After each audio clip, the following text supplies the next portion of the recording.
ಪೌರಕಾರ್ಮಿಕರು ಅಂತ ಗುರುತಿಸಿರೋದಂದ್ರೆ ನೀವುಗಳೇ ಮುಖ್ಯವಾದ ಕಾರಣ.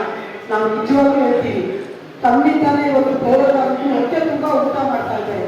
ನಮ್ಮ ಹೋರಾಟದ ನಾಯಕರು ಇರ್ಬೋದು, ಆ ನಾಯಕರನ್ನ ಕಣ್ಣಿಗೆ ತೋರಿಸಿದ್ರೆ, ಸರ್ಕಾರಕ್ಕೆ ತೋರಿಸಿದ್ರೆ ತಾವುಗಳು ತಮಗೆ ಮುಖ್ಯವಾಗಿ ನಾನು ಅನಂತ ಧನ್ಯವಾದ ಹೇಳ್ತೀನಿ.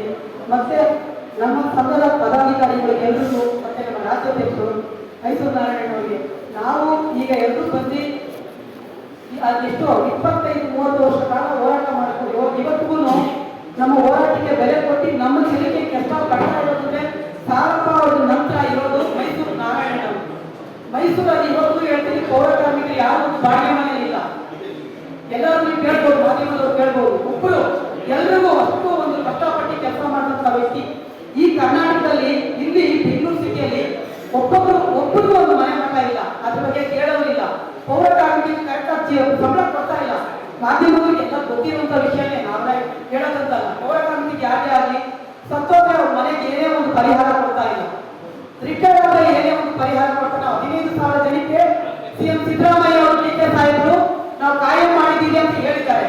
15,000 ಜನಕ್ಕೂ ಕಾಯಂ ಮಾಡಿಲ್ಲ, 11,000 ಜನ ಕಾಯಂ ಅಂತ ಹೇಳಿ 2,000 ಜನ ಕಾಯಂ ಮಾಡಿ ಮಿಕ್ಕಿದವರ ಇದು ಸಮಾನ ವೇತನಕ್ಕೆ ಸಮಾನ ಕೆಲಸ ಅಂತ ತಗೊಂಡಿದ್ದಾರೆ. ರೋಷ ಪದ್ಧತಿ ಅಂತ ತಮಗೆ ಗೊತ್ತಿದೆ. ಸತ್ರು ಏನಿಲ್ಲ, ಗಾಯ ಕೆಲಸ ಕೂಲಿ ಕೆಲಸ ಮಾಡಕ್ಕೆ ತಗೊಂಡಾರೆ. ಇದಕ್ಕೆ ಕೇಳೋರು ಯಾರಿದ್ದಾರೆ? ಎಲ್ಲ ಅನಾಥರು ಅಲಿತಾ ಇದ್ದಾರೆ. ಪೌರಕಾರ್ಮಿಕರು ಬರಬೇಕು, 6 ಗಂಟೆಗೆ ಕಸ ಗುಡಿಸ್ಬೇಕು, ಮನೆಗೆ ಹೋಗ್ಬೇಕು, ಅವ್ರಿಗೆ ಏನು ಸವಲತ್ತಿಲ್ಲ. ನಿಜ ಸತ್ಯ ಇದೆ, ಇದು ಸಿದ್ದರಾಮಯ್ಯ ಅವ್ರು ಗೊತ್ತಿದೆ. ನಾವು ಇದನ್ನ ದಿನನಿತ್ಯ ನಮ್ಮ ಜೊತೆಯಲ್ಲಿ ಹೋರಾಟ ಇಟ್ಕೊಂಡು ನಮ್ಮ ಪೌರಕಾರ್ಮಿಕರು ಇದ್ರ ದೃಷ್ಟಿ ಅವ್ರ ಕಷ್ಟ ಸುಖ ಕೇಳುವಂತ ಒಂದು ಏಕೈಕ ವ್ಯಕ್ತಿ ಅಂದ್ರೆ ಅವರು ಮೈಸೂರು ನಾರಾಯಣ ಅವರು. ಅವರು ತಪ್ಪ ನಮ್ಮ ಪೌರಕಾರ್ಮಿಕರಿಗೆ ಯಾರು ಒಳ್ಳೇದು ಮಾಡೋದಿಲ್ಲ ಅನ್ನೋದು ನಮಗೆ ಗೊತ್ತಿದೆ. ಇದು ಸಿದ್ದರಾಮಯ್ಯ ಅವರಿಗೆ ಮನೆ ಹತ್ರ ಹೋಗಿ ನಾವು ನಮ್ಮ ಸಂಘದ ಮುಖದಿಂದ ಎಲ್ಲರೂ ಹೋಗಿ ಸ್ವಾಮಿ ನಮಗೆ ನಮ್ಮ ನಾಯಕರನ್ನ ಕೊಡಿ, ನಮ್ಮ ಕಷ್ಟ ಸುಖ ಹೇಳಕ್ಕೆ ಅಂತ ತಿಳಿಸಿದ್ದೀವಿ. ಆಗ ಒಬ್ಬರಾಗಿದ್ದು ಈಗ ಎತ್ತಿನ ಜೋಡಿ ತರ ಇಬ್ಬರಿದ್ದಾರೆ. ಯಾರು? ಸಿದ್ದರಾಮಯ್ಯ ಅವರು, ಡಿ ಕೆ ಸಾಹೇಬರು. ಇವ್ರನ್ನ ಈ ಸಲ ನಾಳೆ ನಾವು 8 ಗಂಟೆಗೆ ಅವ್ರ ಮನೆಗೆ ಕೊಡ್ತೀವಿ. ಅವ್ರಿಗೆ ಏನು ಬೇಡ, ನೀವೇ ನಾವು ದೊಡ್ಡ ಏನು ಕೇಳ್ತಾ ಇಲ್ಲ ಸ್ವಾಮಿ, ದೊಡ್ಡ ಕೆಲಸ ಅವ್ರಿಗೆ ಏನು ಬೇಡ, ಒಂದು ಹೆಂಗಸಿ ಕೊಡಿ. ನಮ್ಮ ಸಣ್ಣ ಪುಟ್ಟ ಜನಗಳು ನಿಮ್ಗೆ 60 ವರ್ಷ ರಿಟೈರ್ಡ್ ಆಗ್ತಾರೆ. 60 ವರ್ಷದಲ್ಲಿ ಯಾರು ರಿಟೈರ್ಡೇ ಇಲ್ಲ.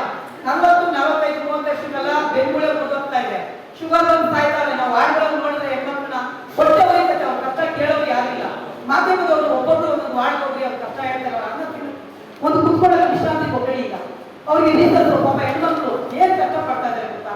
ಸ್ವಲ್ಪ ಅದ್ರ ಬಗ್ಗೆ ಸ್ವಲ್ಪ ದಯವಿಟ್ಟು ಮಾಧ್ಯಮದವ್ರನ್ನ ತಿಳಿಸೋದು, ನಿಜವಾಗ್ಲೂ ಮಾತಾಡೋದು ಅಳು ಬಂದಿರುತ್ತೆ. ಯಾಕಂದ್ರೆ ಅವ್ರ ಕಷ್ಟ ಯಾರು ಹೇಳೋರಿಲ್ಲ, ಕೇಳೋರಿಲ್ಲ. ನಾವು ಅದಕ್ಕೋಸ್ಕರ ನಮ್ಮ ನಾಯಕರು ಕೇಳ್ತಾ ಇದ್ದೀವಿ. ಇದನ್ನ ಮುಟ್ಟಿಸ್ಬೇಕಾದ್ರೆ ಸಿದ್ದರಾಮಯ್ಯ ನೀವೇ ಕಾರಣ. ನಾವು ತಟ್ಟು ಕೊಟ್ಟು ಅದ್ರ ಬಗ್ಗೆ ಮುಂದಾಳ ತಾವು ಹೇಳುವಂತ, ತಾವು ಬರೆಯುವಂತ, ತಾವು ಕಳಿಸುವಂತ ಒಂದು ರೀತಿಯಲ್ಲಿ ಪೌರಕಾರ್ಮಿಕರು ಮುಂದೆ ಬರ್ತಾರೆ. ದಯವಿಟ್ಟು ನೋಡಿ, ನಾರಾಯಣ ಅವರಿಗೆ ನಾವು ನೀವು ನಾವೇನು ಅಂತ ವ್ಯಕ್ತಿಗೆ ಕೇಳ್ತಾ ಇಲ್ಲ. ಅವರು ತಿಳುವಳಿಕೆ, ಒಬ್ರಿಗೆ ಏನ್ ಮಾಡ್ಬೇಕು, ಒಬ್ರಿಗೆ ಏನ್ ಮಾಡ್ಬಾರ್ದು. ಈಗ ನೋಡಿದ್ದೀರಾ ತಮಿಳ್ನಾಡಲ್ಲಿ ಎಲ್ಲ ಚೇಂಜ್ ಆಗಿ ಇವತ್ತು ಯಾರು ಬಂದು ಒಂದು ಕೆಲಸ ಮಾಡೋದು ಆಯ್ಕೆ. ಆ ತರ ನಮ್ಗೇನು ಅಂತದೇನು ನಿಮ್ಗೆ ಕೇಳ್ತಾ ಇಲ್ಲ. ಬರೀ MLC ಒಂದು ಕೊಟ್ಟರೆ ಅದನ್ನ ಯಾಕೆ ಕೊಡ್ಬೋದು ನೀವು ಕೇಳ್ಬೋದು. ಈಗ ಇರುವಂತವ್ರು ಎಲ್ಲ ಯಾಕೆ ಮಾಡ್ತಾ ಇಲ್ಲ? ಇವಾಗ 30 ವರ್ಷದಿಂದ ಯಾಕೆ ಅವ್ರು ಕಷ್ಟ ಸುಖ ತೀರ್ಸಿದ್ರೆ ನಾವು ಯಾರು ಇವತ್ತು ಬೇಕು ಅಂತ ಕೇಳ್ತಾ ಇದ್ದೀವಿ. ಅದನ್ನ ದಯವಿಟ್ಟು ಸ್ವಲ್ಪ ಇವತ್ತು ಬೇಕು ಅಂತ ನಾವು ಕೇಳ್ತಾ ಇಲ್ಲ. MLC ಕೊಡಿ ಅಂತ ನಾವು ಕೇಳ್ತಾ ಇಲ್ಲ, ಎಂತ ನಡೀತಾ ಇಲ್ಲ. ಬೇಕಾದ್ರೆ ಅದನ್ನ ಯಾರು ಬೇಕಾದ್ರೂ ಎಲ್ಲರ ಕಡೆ ಕೇಳ್ಬೋದು. ಅದಕ್ಕಾಗಿ ದಯವಿಟ್ಟು ನೋಡಿ, ನಾವು ಕೇಳ್ತಾ ಇರೋದು ಇದಿಷ್ಟಕ್ಕೆ ನಾವು ಬಿಡಲ್ಲ. ಏನಾದ್ರೂ ಒಂದು ಕೊಡ್ಲೇಬೇಕು ಅಂತ ನಾವು ಕೇಳ್ತಾ ಇದ್ದೀವಿ. ಅದು ಕೊಡ್ಸೋ ಜವಾಬ್ದಾರಿ ತಮಗೂ ದಯವಿಟ್ಟು ಒಪ್ಪಿಸ್ತೀವಿ. ನಾವು ನಮ್ಮಿಂದ ಆಗಿದ್ದು ನಾವು ಪ್ರಯತ್ನಗಳು ಪಡ್ತಾನೆ ಇದ್ದೀವಿ. ನಮಗೆ ಇವಾಗ ತುಂಬಾ ಜನ 2026ರಲ್ಲಿ ಏನು ಒಳ್ಳೆ ಸೌಲಭ್ಯ ಕೊಡ್ತಾ ಇಲ್ಲ. ದಯವಿಟ್ಟು ಅದರಿಂದ ನಮ್ಗೆಲ್ಲ ಕೈ ಮುಗಿದು ಕೇಳ್ಕೊತೀವಿ.